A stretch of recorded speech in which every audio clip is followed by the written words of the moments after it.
నమస్తే అండి, welcome to tree media.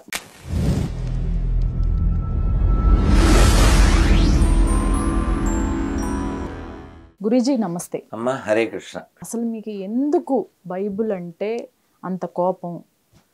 ఎందుకు ఎక్కువగా మీరు ద్వేషించడానికి కారణం? ద్వేషం కాదమ్మా, బాధ. ఇప్పుడు నేను రాత్రులు తిన్నాను, మీకు తెలుసు. ఇప్పుడు మీరేవో పకోడీలు చెకోడీలు ఆయిల్ ఐటమ్స్ తీసుకొచ్చేసి, పండు కూడా కాదు, తినాలి నేను చేశాను అంటే దుర్మార్గం కదమ్మా. నేను ఎందుకు తినాలి? నా నియమం నాకు ఉంటుంది, పొద్దున్న లేవాలి. ఇప్పుడు ఆయిల్ ఐటమ్ ఎందుకు తినాలి రాత్రిపూట? నా బాడీ స్పాయిల్ అవుతుంది కదా. నో, నేను చేశాను తినా, అది ఎంత రెడిక్లెస్. అలా అలా ఓ వ్యక్తికి స్వేచ్ఛ ఉంటుంది, ఆ స్వేచ్ఛను హరిస్తా ఎడారి మతాలు. ఇప్పుడు నేను ఏ హీరోని అభిమానించాలో అది నా వ్యక్తిగతం కదా.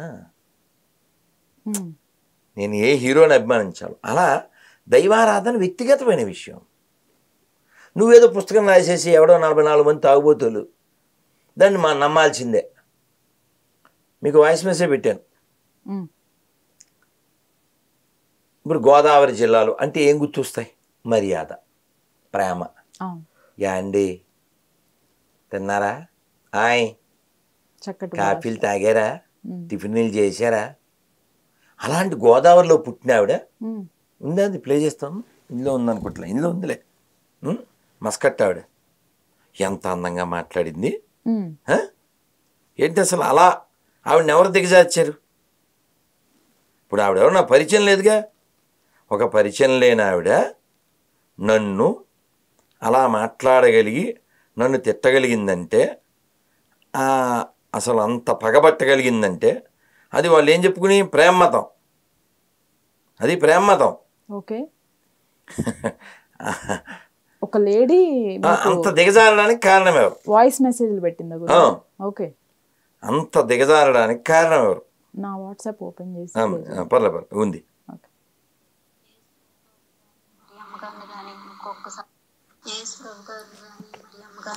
ఇంకొకసారి నువ్వు కానీ అంటే కనుక సాకిచ్చిన పీక్కోసేపన్నా కూసే నిన్ను అర్థమవుతుందా? సాకిచ్చిన పోతాంటా నిన్ను పీక పనికి మాల ఎదవా, వారం పోకి ఎదవా. అంటే ఒక స్త్రీ, గోదావరి జిల్లాలో పుట్టిన స్త్రీ ఎంత దిగజారిపోవడానికి ఎవరు కారణం? ఆవిడెవరో నా పరిచయం లేదు. ఆవిడ అన్నా కూడా నేను అమ్మానే అన్నాను. ఆ దిగజార్చింది ఎవరు? ఆ పనికిమాల పుస్తకమేగా, అవునా?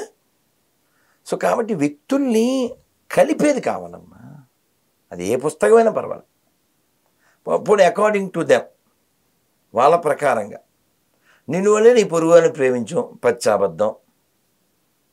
మొన్న ఎవరినో బాబు మీ అమ్మా నాన్న పేరు అడిగాను, ఎన్ని తిట్లు తిట్టాడు, నేను వినలేరు. మీ యూట్యూబ్లో ఒక వీడియో కూడా పెట్టారు కదా గురుగారు, పబ్లిక్గా మీ నాన్నగారి పేరు చెప్పు అని చెప్పేసి అడుగుతున్నారు మీరు. అతను చెప్పకుండా వెళ్ళిపోతున్నాడు. జస్ట్ ఒక చిన్న 30 సెకండ్లు చిన్న వీడియో. అతను చెప్పకుండా తిట్టుకుంటూ వెళ్ళిపోతున్నాడు. మీ బాబు పేరు ఉందా అన్నాడు. ఉంది చెప్పారు కదా మీరు. అంటే అసలు నేనేమంటే అంటే అంత దిగజారి ఎందుకు జీవించాలి? ఇప్పుడు ఉన్నతికి వెళ్ళండి, మేము కూడా మొక్కుతాం. ఇంకో జోక్ ఏమిటంటే,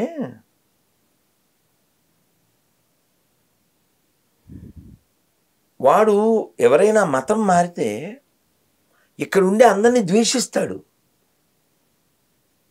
ఎందుకు అలా ద్వేషిస్తాడు? వాళ్ళ బుక్లో అలా రాయబడింది. నీవు నీ తల్లిని కానీ తండ్రిని కానీ, నీ కన్న కుమారుడే కానీ కన్న కూతురే కానీ, నీ కౌగిట భార్యే కానీ, ఎవరైనా నీ స్నేహితుడైనా తోడబుట్టినవాడైనా వారందరినీ ప్రాణంతో సహా ద్వేషించని ఎడల నీవు నాకు దగ్గరవాడవు కావు. అసలు ద్వేషం అనే పదం రావచ్చమ్మా గాడ్ అనేవాడి నోట్లోంచి? ఎంత సాడ్ అమ్మా. సో కాబట్టి కలపాలమ్మా, కలపాలి. అది ఏ పుస్తకమైనా పర్వాలేదు. సంగచ్చధ్వం సంవదధ్వం అంటుంది వేదం. కలిసి చర్చిద్దాం, కలిసి నడుద్దాం. ఓం సహనా భవతు సహనౌ భునక్తు సహ వీర్యం కరవావహై తేజస్వినావధీతమస్తు మా విద్విషావహై. ఎందుకు మనం వ్యతిరేకిస్తున్నాం? మనం ద్వేషించట్లే, వ్యతిరేకిస్తున్నాం.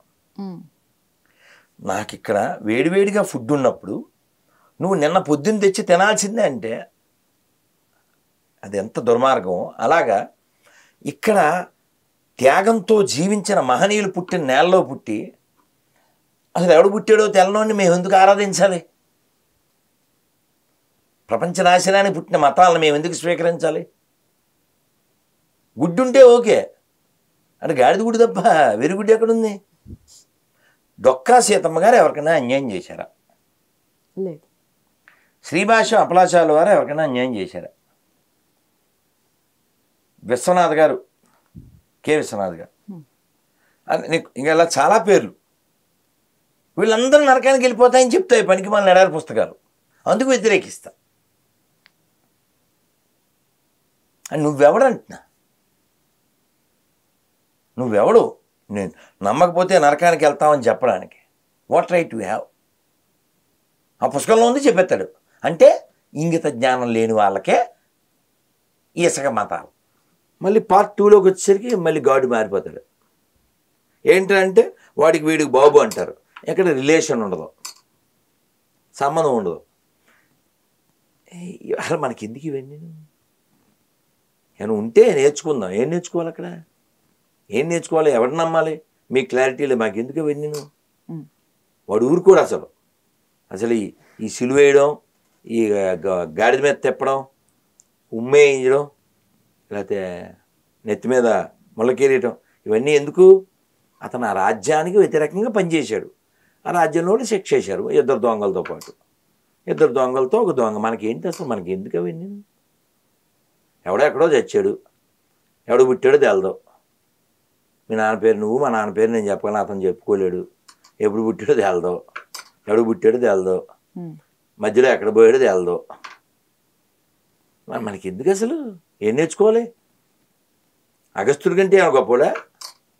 నాలో పాపమునచో నిరూపించు ఏదో డైలీలు వేస్తారు. ఏ డొక్కా సీతమ్మలో ఏం పాపం నిరూపించు చూస్తాను. మీ అమ్మలో ఏం పాపం ఉందో నిరూపించు చూస్తాను. పెద్ద పరిశుద్ధం అంట. పరిశుద్ధం ఏముంది? జనాన్ని సావదప్పుడువా కొంపల దగ్గరికి వచ్చి నమ్ముకపోతే నరకానికి వెళ్ళిపోతావా? తెలుసమ్మా? మీ దేవుడిని ఎందుకు నమ్మాలి అన్న దాంట్లో, మీ దేవుడిని ఎందుకు నమ్మాలి అన్న దాంట్లో, వాళ్ళ దాంట్లో ఏముంటుంది? నమ్మి బాప్టిజం పొందినవాడు రక్షించబడును లేదా శిక్షించబడును. లాజిక్ మాట్లాడు. ఇప్పుడు మీ అమ్మగారు గొర్రె కాదు, మా అమ్మ గొర్రె కాదు, మా నాన్నగారు కాదు, మా అమ్మ నాన్న కాలం చేశారు. అల్లూరి సీతారామరాజు గొర్రె కాదు, ఆజాద్ చంద్రశేఖర్ గొర్రె కాదు. అకార్డింగ్ టు దెమ్ ఎక్కడికి వెళ్తారు వాళ్ళు? చెప్పమ్మా. నరకానికి. రెడిక్లెస్ కదమ్మా. అందుకు పనికి వాళ్ళ బుక్కులు మాకు అక్కర్లేదు అనేది. ఇంత గొప్ప వాళ్ళు నరకానికి వెళ్తారని చెప్పే పనికి మాల బుక్ మాకెందుకు? మాకు అక్కర్లేదు. అందుకని ఈసారి ఎవరినన్నా రమ్మను, పోల్చి చూద్దాం, తప్పున్నదాన్ని కాల్చివేద్దాం ఈ టైటిల్ పెట్టి. హ్యుమానిటీకి వ్యతిరేకంగా ఏ పేజీ ఉన్నా మార్కర్ పెన్ పర్మనెంట్తో కొట్టివేద్దాం. 3 బుక్కులు పెట్టు, రమ్మని చెప్పు. అమ్మా సంతోషం తల్లి.